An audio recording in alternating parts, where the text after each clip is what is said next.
Halo semuanya, balik lagi di channel YouTube aku. Seperti judulnya, di video kali ini aku akan ngebahas seputar SNMPTN. Langsung aja sekarang kita mulai ke videonya. Oke, jadi apa itu SNMPTN? Mungkin kalian udah ada yang tahu ya, atau sebagian ada yang belum tahu. SNMPTN ini singkatan dari Seleksi Nasional Masuk Perguruan Tinggi Negeri. Nah, ada beberapa kelebihan di jalur SNMPTN ini dari jalur-jalur yang lain. Salah satunya yaitu dia tidak ada ujian tertulis untuk seleksi masuk perguruan tinggi negerinya seperti jalur lain. Nah, untuk selain itu, selain tidak ada ujian untuk jalur SNMPTN ini, karena dia seleksinya menggunakan nilai rapor atau prestasi akademik di sekolah. Yang kedua yaitu dia tidak berbayar atau tidak bayar sepeser pun, karena untuk jalur ini itu dibiayai oleh pemerintah.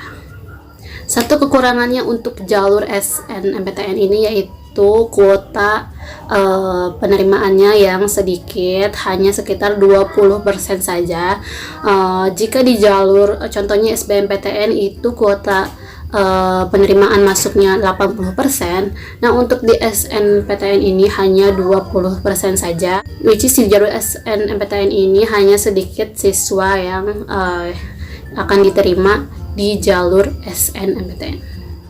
Nah, tadi aku udah sedikit nyebutin kalau di jalur SNMPTN ini dia tidak ada ujian tertulis ataupun ujian komputer seperti jalur lainnya. Nah, untuk syarat apa aja di jalur SNMPTN ini, yaitu ini ada 3 faktor yang akan dinilai oleh pihak SNMPTN. Ini aku tahu info-infonya dari Instagramnya UIN-JKT-Info. Jadi buat kalian yang pengen tahu seputar penerimaan mahasiswa baru khususnya di UIN Syarif Hidayatullah Jakarta, kalian bisa langsung follow aja Instagramnya UIN-JKT-Info, karena disitu dia bakal update seputar penerimaan mahasiswa baru. Nah, karena ada 3 faktor, aku akan bahas dari faktor yang pertama dulu, yaitu faktor dari siswa. Nah, untuk faktor dari siswa itu ada 4, yaitu nilai rapor, konsistensi, nilai per mapel, dan prestasi di luar kelas. Untuk faktor yang pertama itu ada nilai rapor. Untuk nilai rapor ini merupakan nilai per mata pelajaran kalian. Nah, untuk nilai rapor sendiri itu tentu saja kalian harus mempunyai nilai rapor yang bagus, yang baik, minimal itu 7,5 untuk rata-ratanya. Nah, selanjutnya untuk konsistensi nilai, karena di penerimaan SNMPTN ini hanya sedikit saja siswa yang akan lolos di jalur ini, dan karena dia nggak berbayar, which is dia akan diseleksi dengan ketat oleh pihak SNMPTN, maka dari itu siswa yang diterimanya pun adalah siswa-siswa yang terpilih. Nah, untuk konsistensi nilai kalian harus mempunyai konsistensi nilai yang positif, which is nilai kalian itu nggak turun. Contohnya di semester pertama kalian nilai matematikanya 8,5, sedangkan di semester 2-nya nilai matematika kalian turun jadi 7,5. Itu akan dinilai oleh pihak SNMPTN. Jadi usahakan nilai kalian itu nggak turun, tetap konsisten ada di posisi itu, atau malah naik, itu akan semakin bagus. Nah, gimana jika ada nilai kalian yang turun? Apakah nggak akan lolos jalur SNMPTN? Itu belum tentu, karena ada sebagian siswa di tahun-tahun sebelumnya itu yang walaupun nilai dia turun tapi tetap keterima di jalur SNMPTN. Kenapa dia bisa keterima? Itu bisa jadi faktor keberuntungan. Lalu untuk selanjutnya yaitu prestasi di luar kelas, which is prestasi di luar akademik ini akan dinilai juga oleh pihak SNMPTN.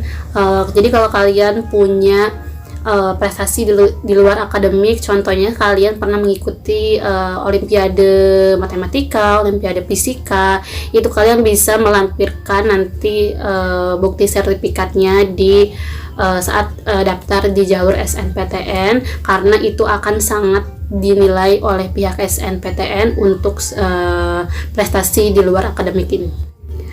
Jadi kalau kalian punya prestasi di luar akademik itu akan lebih bagus karena akan dinilai juga oleh pihak SNPTN, itu akan menentukan kamu lolos atau enggaknya.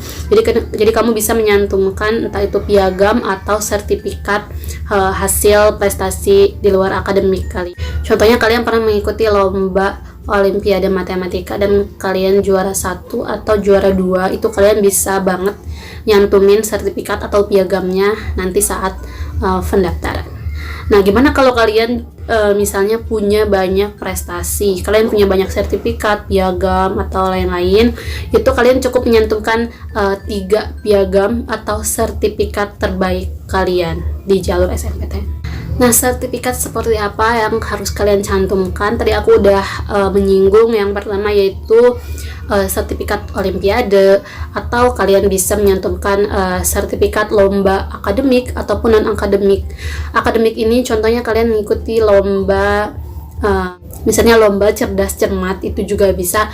Atau non-akademiknya misalnya kalian mendapat juara lomba olahraga dan lain-lain. Dan selanjutnya kalian bisa nyantumin juga sertifikat kepengurusan OSIS contohnya, itu juga bisa kalian cantumin. Nah, gimana kalau sertifikat misalnya seminar, ikut workshop atau bimbel, itu tidak usah dicantumin ya. Yang dicantumin di SNPTN itu hanya tadi yang aku sebutin, yang 4 itu. Dan untuk sertifikat kalian pernah mengikuti workshop, webinar, seminar, itu tidak usah dicantumin.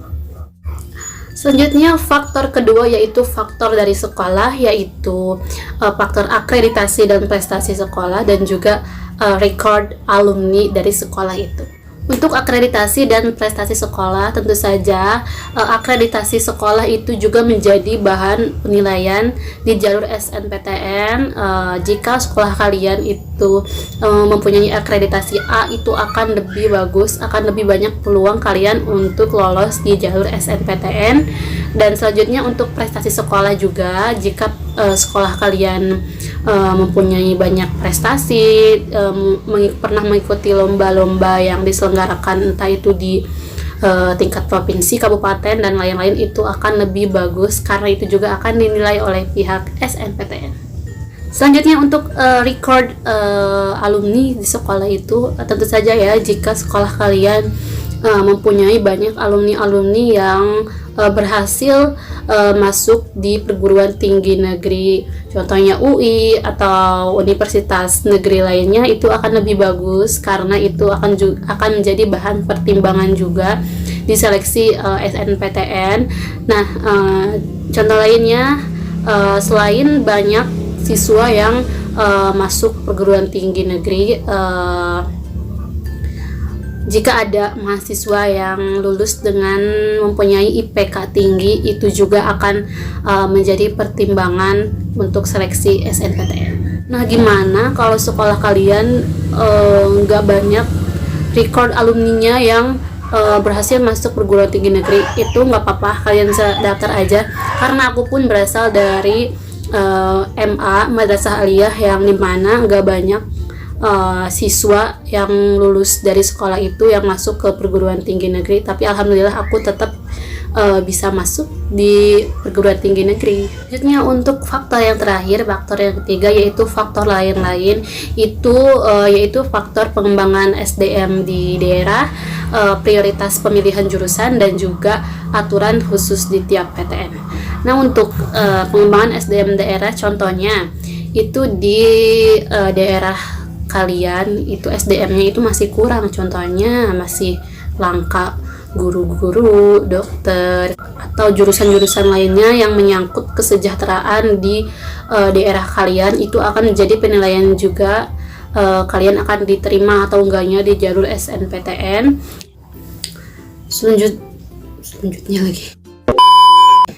Selanjutnya untuk pemilihan jurusan, tentu saja PTN akan menerima kalian jika kalian memprioritaskan jurusan yang kalian pilih. Contohnya kalian memilih jurusan tersebut sebagai pilihan utama, itu akan menjadi peluang juga untuk kalian masuk ke perguruan tinggi negeri yang kalian inginkan. Dan juga untuk jurusan ini, kalian juga harus melihat kuota yang sudah mendaftar. Contohnya jika yang mendaftar di jurusan tersebut itu sudah banyak yang mendaftar, nah itu kemungkinan akan ada sedikit peluang untuk kalian. Jadi kalian harus memilih juga, harus memilih jurusan yang masih banyak peluangnya, yang belum banyak ada pendaftar di jurusan tersebut. Nah, yang terakhir yaitu aturan khusus dari PTN.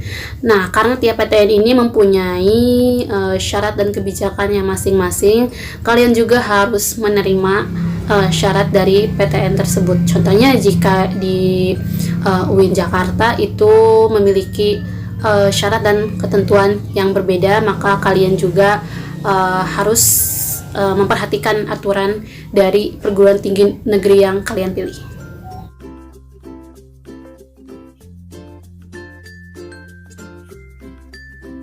Oke, cukup. Oke, segitu aja info dari aku. Semoga dapat membantu. Kalau ada yang belum jelas, kalian bisa langsung tanyakan di Instagram aku via DM. Oke, thank you for watching and see you on next my video.